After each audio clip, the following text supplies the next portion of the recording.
Questo video contiene delle informazioni, delle affermazioni molto inquietanti, molto disturbanti, quindi invito le persone particolarmente sensibili a non seguirlo. Se non ve la sentite non succede niente. Io speravo che questa notizia non ritornasse mai più, invece siccome è ritornata proprio negli ultimi giorni, iniziamo a leggerla insieme e poi continuiamo con le altre informazioni. In Pakistan i genitori stanno mettendo dei lucchetti alle tombe delle loro figlie decedute per evitare che vengano stuprate da degli uomini. Secondo alcuni report, i casi di necrofilia stanno aumentando nel paese. Questo fenomeno non è nuovo, è accaduto in passato che un uomo di Karachi sia stato arrestato dopo aver violentato 48 cadaveri. Prima ancora, nel maggio 2022, alcuni uomini hanno dissotterrato una ragazza, quindi già seppellita, e l'hanno violentata. La stessa cosa si è verificata molte altre volte, dice poi l'articolo, in vari punti del Pakistan e in vari anni. Effettivamente, purtroppo, questa è una notizia che non è difficile trovare ogni tanto, non è fra le più frequenti, ma non è difficile trovarla proprio da chi segue questo stream di notizie islamiche. Perché dico islamiche? Perché ci sono due scene di Maometto che sono riportate in due hadith. Un hadith è debolissimo, l'altro è un hadith autentico di Bukhari che fa parte della Sunna. Io adesso parlerò dell'hadith debole, che non fa parte della Sunna, fa parte di un narratore che si chiama Kanzal al-Ummal. Tra l'altro, per fare prima, non mettere Google Translate con gli hadith in arabo, sono 40.000 hadith, non è quasi mai menzionato questo narratore, non è neanche facilmente tradotto, quindi per fare prima io adesso negli screenshot metterò le frasi che utilizzano le autorità islamiche che intendono in inglese affrontare questo argomento, questa scena. La scena è questa: è morta la mamma di Ali, che si chiama Fatima, ed è stata già sepolta e cadavere in una bara. Ali sta piangendo tantissimo, probabilmente non solo perché la madre è morta, ma perché la madre è morta da miscredente, nel senso che Fatima non ha mai creduto a Maometto come profeta e non ha mai creduto all'Islam. A un certo punto Maometto dice ad Ali, vedendolo piangere tantissimo: non ti preoccupare. Si toglie i vestiti di dosso, quindi si spoglia ed entra nella bara e si sdraia a fianco a Fatima. Quando le persone attorno a Maometto gli chiedono: scusa, ma cosa stai facendo? Non ti abbiamo mai visto fare una cosa del genere, Maometto risponde una frase strana, perché dice: voglio alleggerire il peso della tomba da questa donna. La frase secondo me non ha nessun senso, avrebbe senso se il cadavere di Fatima potesse dire la shahada, perché a quel punto morirebbe da musulmana e avrebbe il peso della tomba ovviamente meno gravoso, perché i miscredenti vanno all'inferno e soffrono da subito, i musulmani nella bara no, o un po' meno. E quindi però non ha senso. Siccome non è la prima volta che Maometto fa qualcosa di molto strano e poi dice qualcosa di molto strano, soprattutto quando è Aisha a chiedergli cosa stai facendo, perché hai fatto questo, lui risponde delle frasi che non hanno una correlazione con la realtà intorno. Quindi andrei avanti. Adesso leggiamo l'hadith di Bukhari, che fa parte della Sunna e che è quindi un hadith autentico, un hadith forte. Eravamo al funerale di una delle figlie di Maometto. Lui sedeva vicino alla tomba e piangeva, quando a un certo punto disse: c'è qualcuno che ieri sera non ha avuto un rapporto sessuale con la propria moglie? E Abu Talha disse: sì, io. Maometto gli disse quindi di scendere nella bara e così Abu Talha scese nella bara. Noi da questa scena non possiamo aggiungere qualcosa che non c'è, noi dobbiamo per forza attenerci a quello che c'è scritto senza inventare nulla. Quindi noi sappiamo che c'è stato un funerale di una delle figlie di Maometto, a cui a un certo punto durante il quale a un certo punto Maometto dice: qualcuno non ha avuto rapporti sessuali ieri sera? Prego, scendi allora nella bara. Questo è quello che sappiamo. Voi ora direte, ma perché parlare di questi hadith in concomitanza con questa notizia del Pakistan? Gli hadith sono antichi, lo sappiamo che c'è scritto un po' di tutto, la notizia del Pakistan non è nemmeno fra le più famose o fra le più frequenti. E beh, perché abbiamo anche la fatwa. Quale paese di solito ci regala le fatwa migliori del mondo quando è già tutto ampiamente peggiorato a livello concettuale? Dottor Rauf, predicatore egiziano, rilascia una fatwa nel 2017 dicendo che i mariti hanno il diritto di avere rapporti sessuali con le loro mogli morte. A questo punto alcuni giornalisti vanno da questa autorità islamica, uno studioso islamico, non una persona incontrata al mercato, che dice una cosa del genere e gli chiedono delle spiegazioni. Questa persona risponde quello che vedrete, in questo momento vedrete gli screenshot tradotti in automatico dall'arabo con Google Translate, quindi se le frasi in italiano vi sembrano strane avete ragione, sappiamo che Google Translate fa queste frasi, ma il concetto purtroppo si capisce e il concetto viene confermato dal dottor Rauf perché dice: secondo le scuole di Sharia Shafi, Hanbali e Hanafi, è legittimo fare sesso con la moglie morta, nel senso che non si considera adulterio. Capito la logica?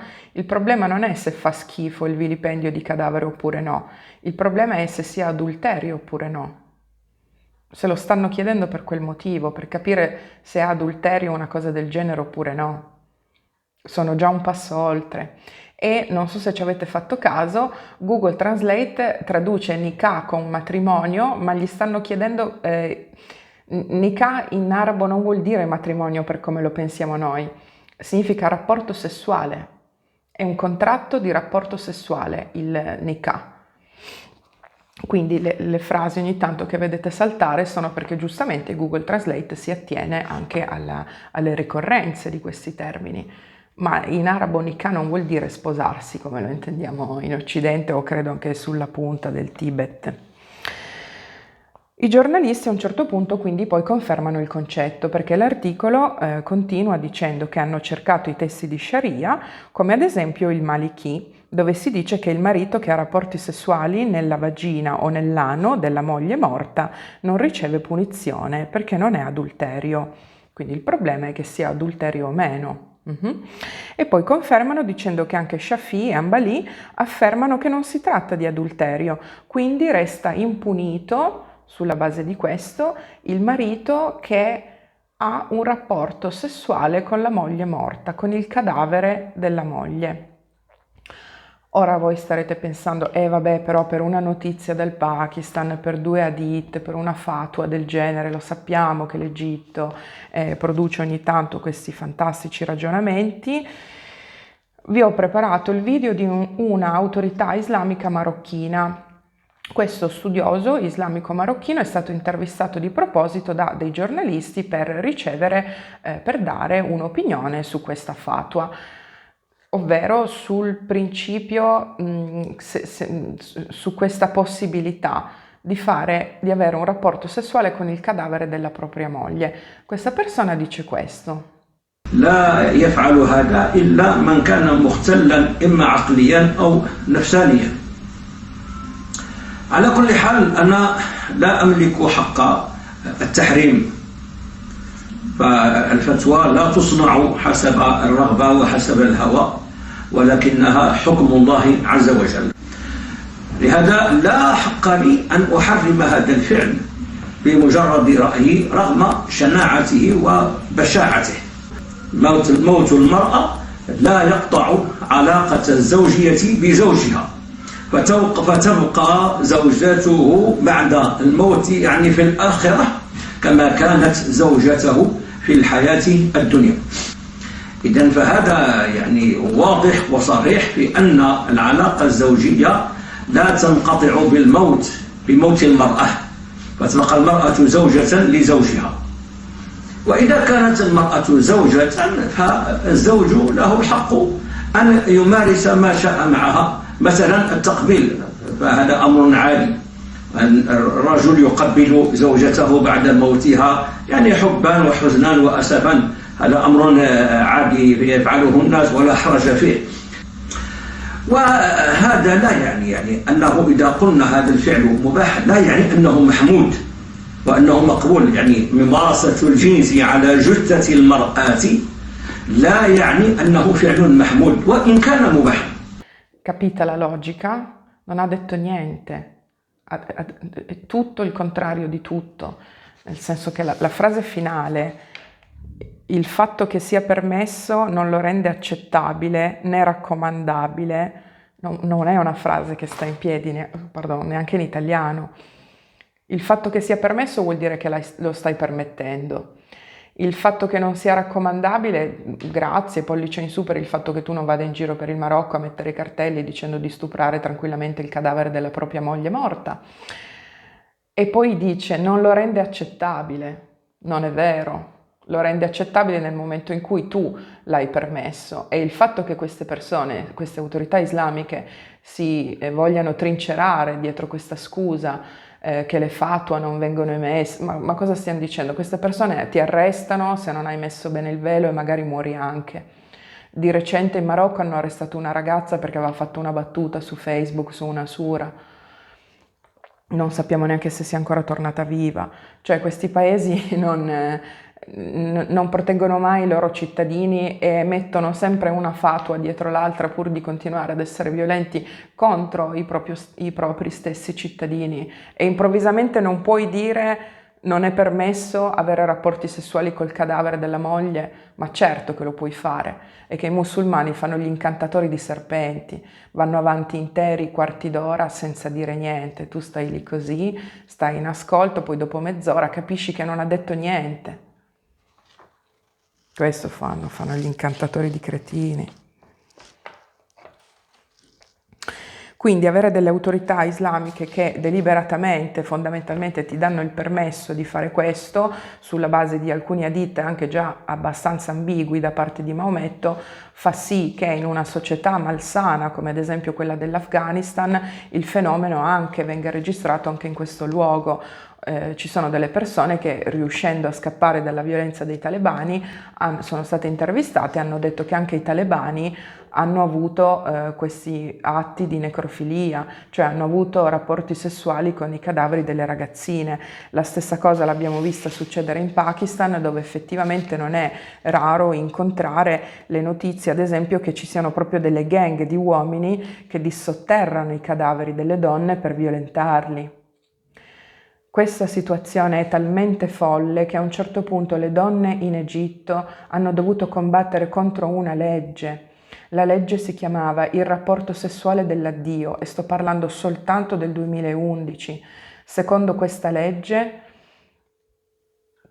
avrebbe dovuto garantire al marito il diritto di avere un ultimo rapporto sessuale con il cadavere della moglie morta entro 6 ore dal decesso. Non so se ridere o piangere, cioè 7 ore no, 5 ore sì, cosa vuol dire? Non vuol dire niente, questa è una follia. Io posso combattere nel mio paese per non avere un certo tipo di tassazione sugli assorbenti e poi a 2 ore da casa mia può succedere che le donne in Egitto, dove se tu vai in piazza per molto meno rischi tantissimo, è più sicuro in Egitto buttarsi sotto un treno che andare in piazza a chiedere qualcosa. Queste donne hanno manifestato per questo motivo, per non avere una legge che garantisse il diritto di essere stuprate anche da cadaveri, anche quando sono in stato cadaverico. È la prima volta che non so come concludere un video. Preferirei non dilungarmi oltre. Invito tutti a non aggiungere informazioni dove quelle informazioni non ci sono, quindi nessuno sulla base di quegli hadith può affermare che Maometto abbia avuto un gesto di necrofilia. Noi da quelle informazioni capiamo che Maometto non è stata una persona chiara e che spesso è stata ambigua. Purtroppo questa ambiguità lascia adito anche a dei sospetti. Qualcuno ieri non ha fatto aperitivo? Tutti a fare aperitivo. Qualcuno ieri non ha avuto rapporti sessuali con la propria moglie? Vai pure nella bara. Purtroppo questo è quello che sappiamo. Sicuramente l'Islam non produce società sane, perché una società dove c'è un'autorità islamica come quella marocchina che fa quel discorso non è una società sana, e con questo non sto dicendo che tutti i marocchini siano d'accordo, con ogni probabilità si vergognano i musulmani di queste affermazioni. Il fatto che l'Egitto ogni tanto se ne esca con queste fatwa è una cosa che anche questa abbiamo già visto, non significa né che le donne egiziane siano contente né che gli uomini egiziani ne vadano fieri ed orgogliosi.